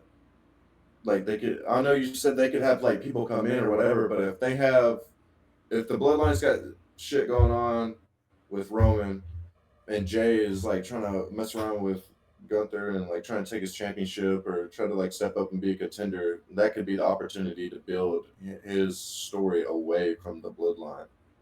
I mean, it could be that they could use that to capitalize on Jey and his gimmick now. And see, but they did that whenever they moved Jey from SmackDown to Raw, though, to set him apart.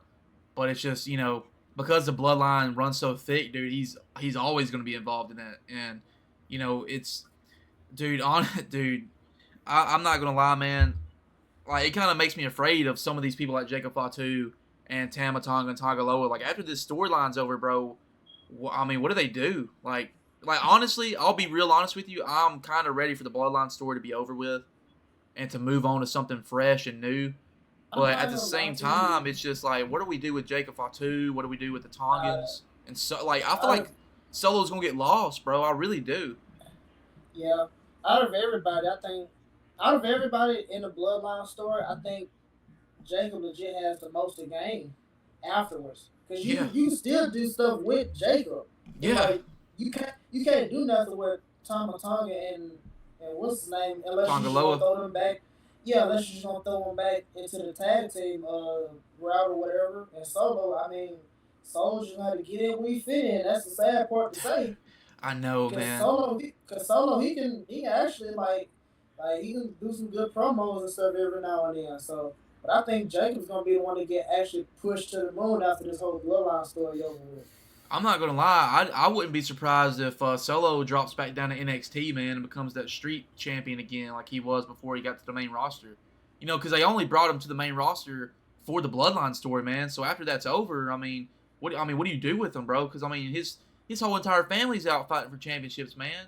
Jey and Jimmy are kind of in the mid card as far as like, you know, those championships. I mean, you know, Jey talks about, you know, I'm always looked at as the twin or whatever. Like, which twin are you? Well, I mean, the same thing can be said about Solo. You know, when it comes to the end of the day, it's like Solo's just their little brother, man. Like, I feel like that's all he's going to be remembered as. You know? And I feel like Solo's going to suffer the most out of this whole thing. He will. I think he legit has the most to lose at this point. On top of losing the match to Roman, it's kind of like, I feel like he's going to go on this downward spiral. That's why I think Jacob's going to elevate. And the other two, I really don't care about the other two. I'm just going to be blunt with you. I don't care about the other two. I'm just going to be honest. Yeah.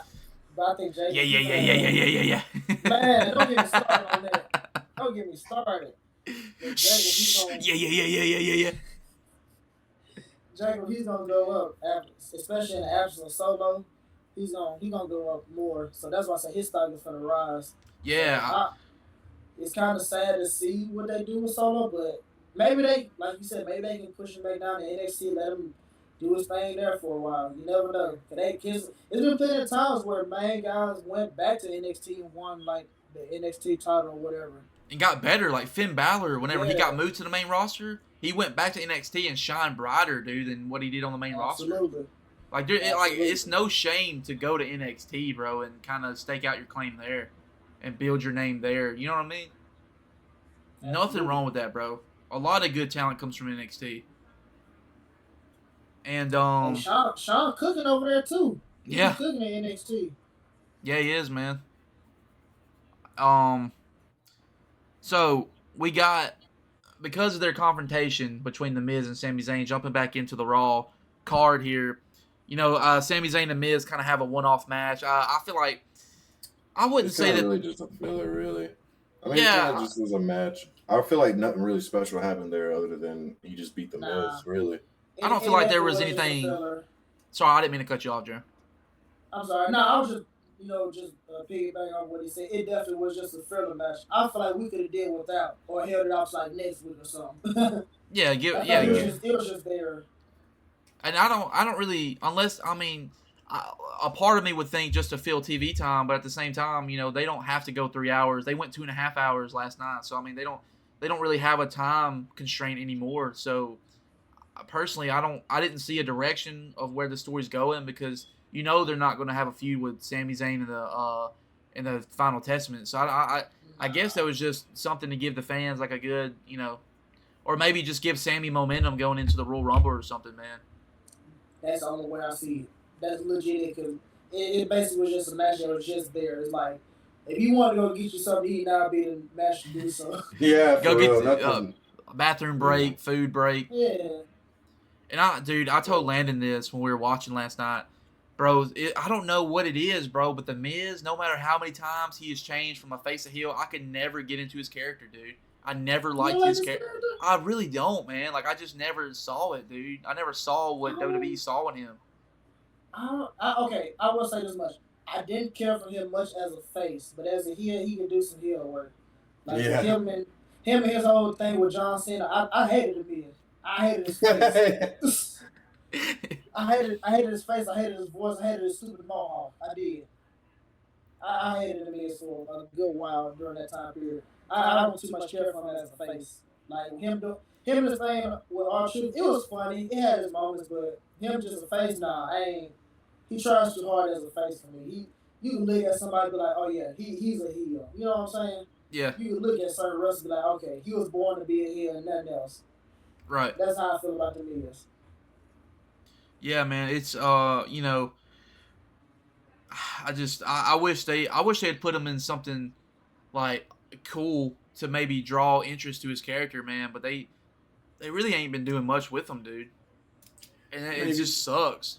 Well, I mean, yeah. I mean, it's like what we kind of been talking about earlier. I mean, Miz is older too. He's almost like 44, 45. He's been in the company for a while. So, I mean, I can understand like maybe like why he's not getting a push or anything, but. And so the next thing, right, we get old mommy Rhea Ripley coming out to the ring. She just won her World Heavyweight Championship last week. She's coming to address the crowd. Yes, we did. Yes, we did. Woo! Yes, sir. I slept good that night. Oh my god! I slept like a baby. Dude, man, we got her coming out, man. She's promoting herself, man. She's, basically, it's like her little congratulations speech going on, and then Hey, you laugh because I know what you're about to say. We get Nia Jax of all people, bro. Yeah. We get her, and even storyline speaking, bro, she does not deserve to be going after Rhea's World Heavyweight Championship. She lost on SmackDown to Tiffany Stratton, bro. I hope not. I pray. I don't want that. And I don't. I really don't. I swear I don't. I can't. I don't think I can sit through one of her matches and be like, oh, that was a good match. I can't. I can't even lie and say it was a good match. I can't. I can't. I'm sorry. Basically, what Jerm's trying to say is just quit, bro. Just quit your dreams of being a WWE wrestler. Like we need lawyers in the world. You know what I'm saying? We need doctors, nurses. We need things like that.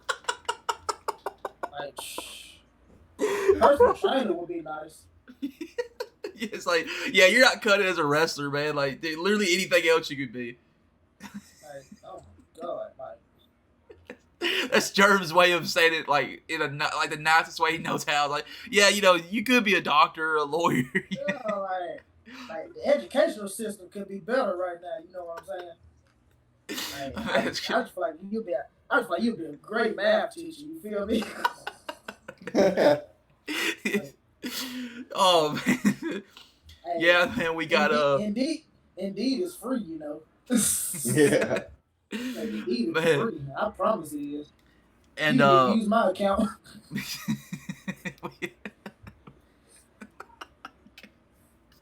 Dang, crazy. I can't. I'm sorry.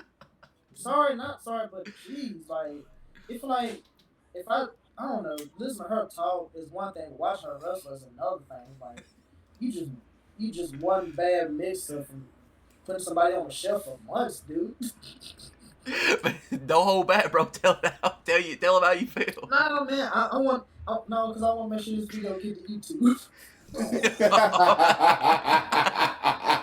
I'm not trying to get us kicked off on my first episode, guys. I want to keep us up for a while, I respect that, bro. We respect that. I can relay that in a text message later. Yeah, there you go for it. It's like, yeah, so he's like, find out next episode what Jared really thinks about it. Put someone edit the Dragon Ball Z in for me. No, last time. No, Right. no. So we got maybe because we got Bailey hopping the barricade, getting involved with Nia Jax and Rhea Ripley. Nia Jax running her mouth, getting in Bailey's bubble, man, getting in Rhea's bubble. I feel like honestly, if they're trying to build something for a match at the Royal Rumble, for giving Rhea someone to fight for at the Royal Rumble, I could see Bailey and Nia Jax kind of not really having a long-term feud, but just something like maybe a couple matches to get them at the number one contender spot, and then whoever wins goes on to Royal Rumble to face Rhea Ripley. And honestly, I don't think Nia Jax should be in the position to contend for the World Heavyweight Championship just because she just lost the Women's Undisputed Championship to Tiffany.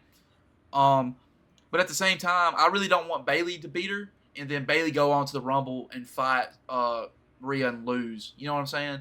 So I would be okay with Nia Jax going to the Rumble to fight Rhea because we all know Rhea would win.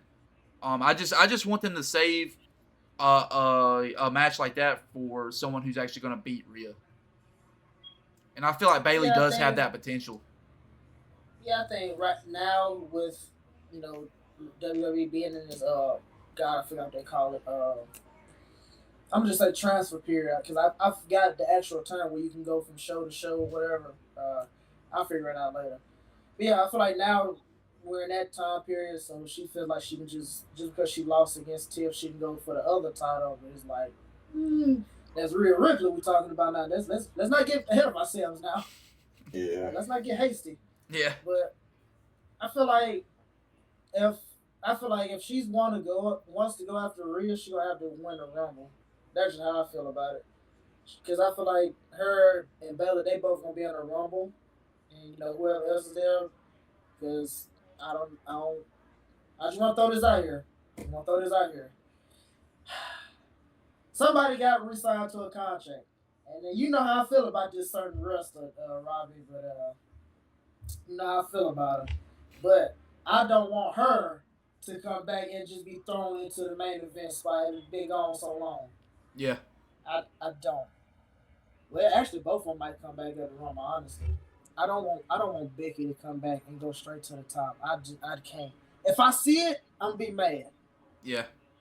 Especially against Rhea Ripley, who deserves her spot, and Bailey, or not Bailey, but Becky don't.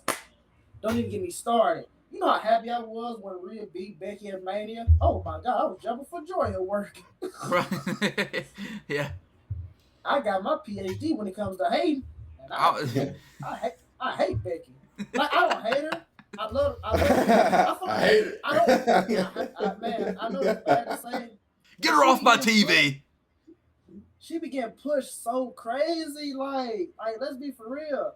Like she began crazy pushes, like when she was the man. I get it. I like it. I like when she was the man. That was a good run. Man, after that, bro, it's like they was like forcefully pushing her to be champ. You feel me? Yeah. I'm like, man, they trying to force me. That's why I started hate it. Yeah. Dude. Like, give it to somebody else. I'm gonna be honest, bro. I kind of want to see. This is just my opinion, dude. The woman I want to see win the Rumble match. I want to see Bianca go to WrestleMania, dude. I want to see her main event, dude. And she can. Like I think it's awesome that she's kind of tagging with Jade Cargill right now and kind of getting Jade used to the WWE product and used to WWE's style of wrestling and kind of being a mentor towards Jade. But I'm ready to see Bianca go back to the main event spot, dude.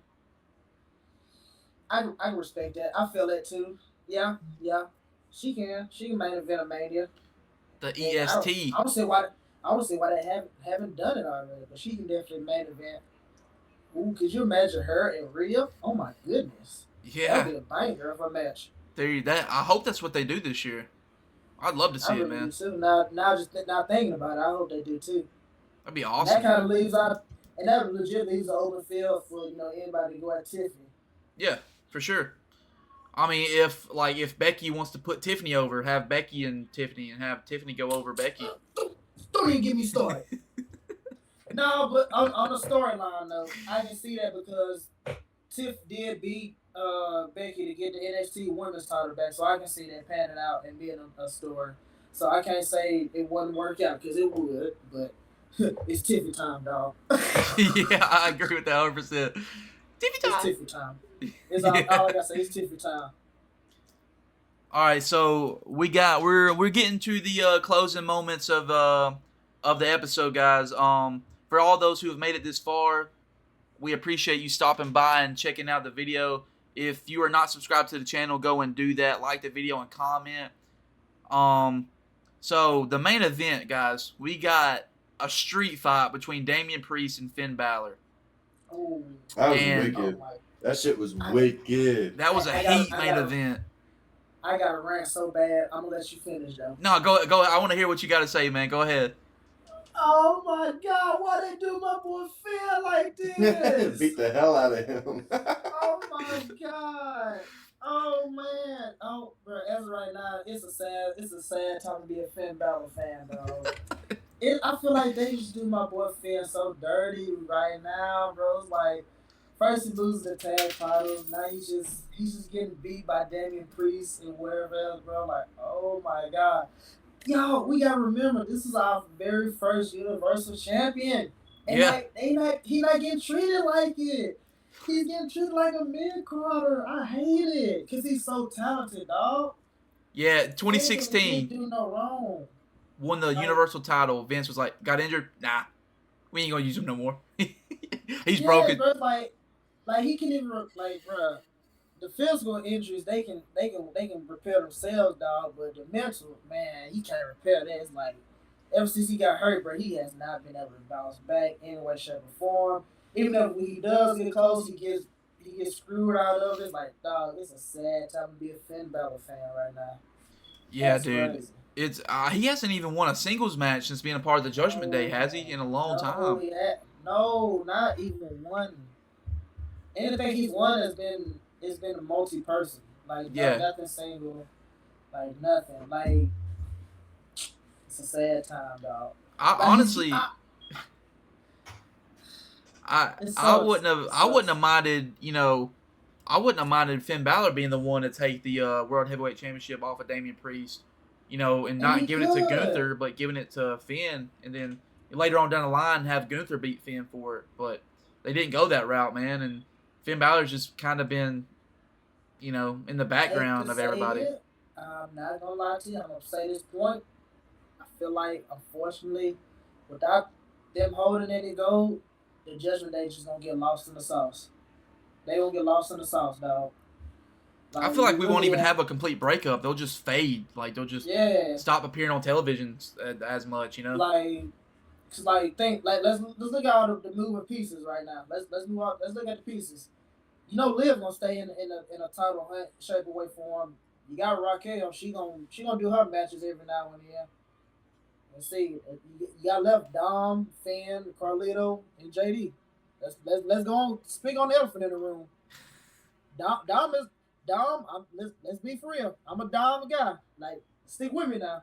Like, Dom is a good heel guy. Like, he can legit get heat on him. So, they gonna do whatever they can to just keep him around. Like, you really ain't got nothing to do with Carlito.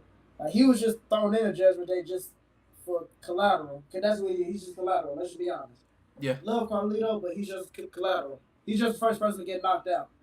JD, if he ain't with Finn, what is he really doing? Like, what is JD McDonough doing? He's putting fries in the bag, bro. Yeah, besides taking up space with that big old head, cause that's the running joke. His head is huge, which it is. Yeah, JD McDouble. He got a melon. I'm sorry. But and then what you gonna do with Finn? You can play Tombstone in the Spider-Man movies. Man, yes. And like you look at Finn, what you gonna keep throwing him in filler matches? How many more losses can he really take before he starts getting upset with creative? You feel me? Yeah. Like Finn needs to be in some type of hunt. I don't care if you want to do him in an IC title hunt, like a tournament or something. I don't care if you want to move him to SmackDown, have him go for the US title, but Finn needs something. He got to have something going for him. I can't see him watching no more. I'm getting upset behind it. Yeah, honestly, I wouldn't be surprised if he jumped ship, dude, and went to AEW, man, and joined some of his Bullet Club buddies. You think he'll leave?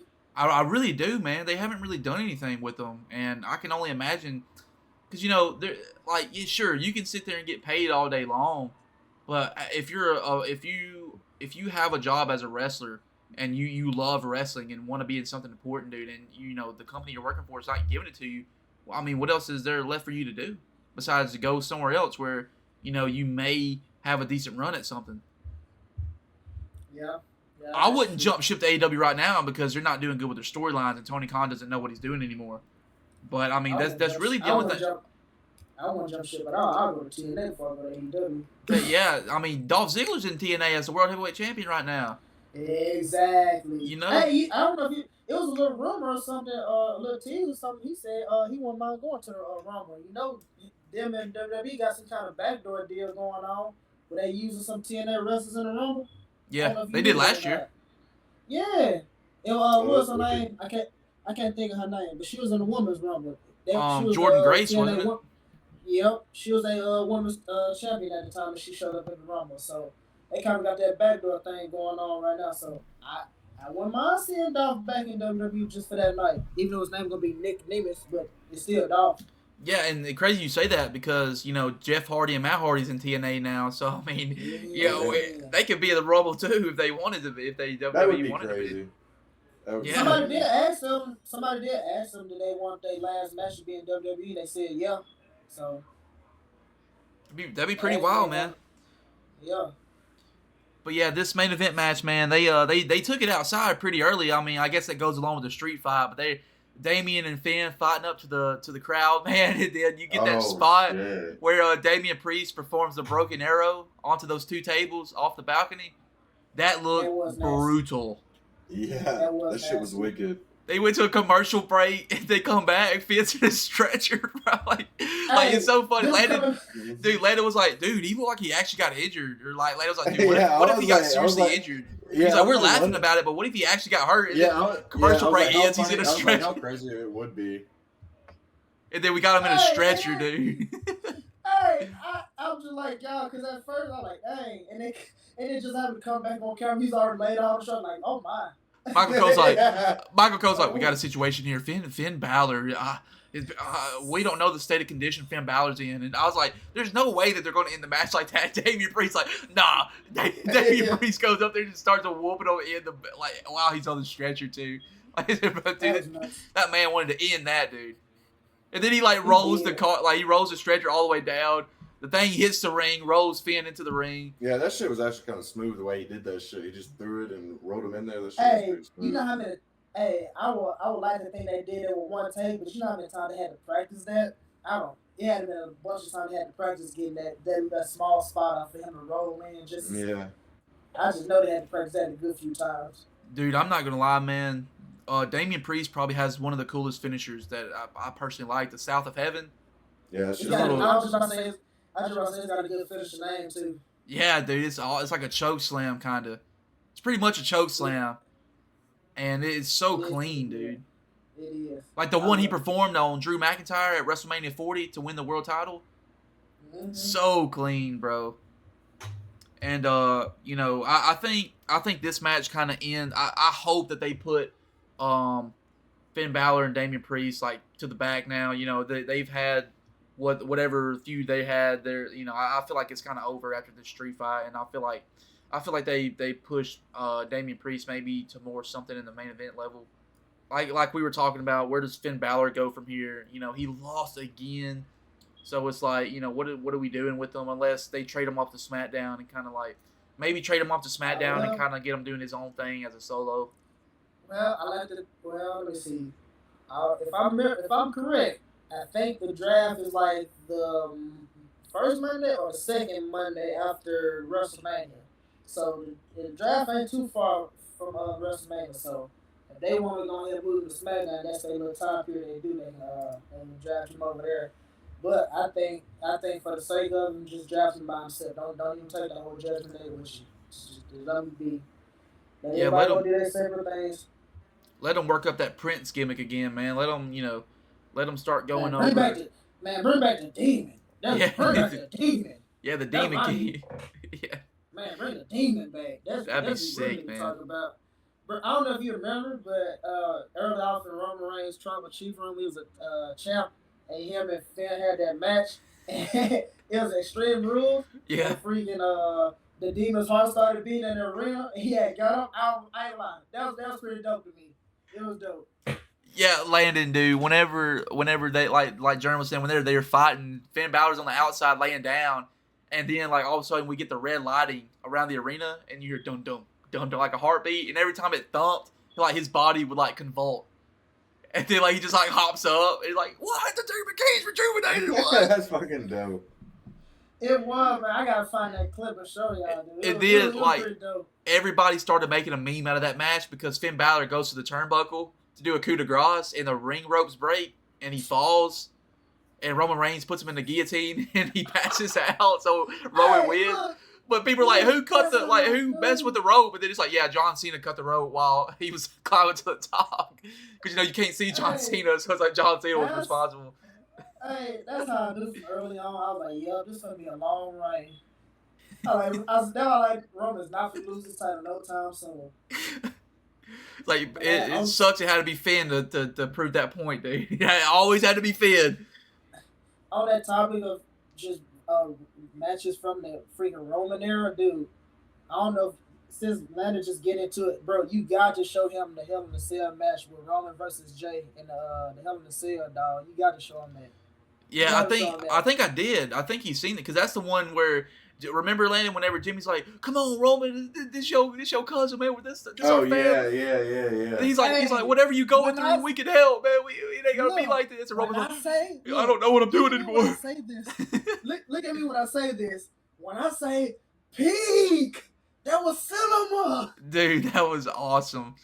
Roman's sitting there crying, dude, shedding real tears. He's like, I don't know what I'm doing anymore. And then Jimmy's like, we got you, Oos. We got you. It's okay. And then Roman grabs him and puts him in the guillotine. And Jimmy's like, what are you doing? Like, and then like he's grabbing onto Jey because he's about to pass out. And Jey's like, man, I quit, man. Let him go. I quit. Bro, I got goosebumps just talking about it now because it was peak. I was like, dude, you can't write stuff like this. You can't, bro. That's awesome. I was like, oh my God. I was like, yeah. I was like, Roman is a problem. Yeah. Oh man, well that's pretty much that's the whole entire review of Monday Night Raw, guys. Y'all got anything else y'all want to say before we get out of here? I just want to say thank you guys for watching. If you made it this far, if you watched any part of the video, thank you for tuning in. I also want to thank you, Jeremy, for joining us. It was really nice having you here, man. It was great meeting you and making a video with you, man. Yes, sir. Yes, sir. Glad to be here, man. I had fun. I don't know about y'all, but I had fun. I did too, man. It was fun, man. We should, funny as hell. Dude, we should definitely make this a every Monday thing, bro. Like going over like any wrestling things, bro. We're calling you up, dude. All right, hey, I'm with it. It's up to you, man.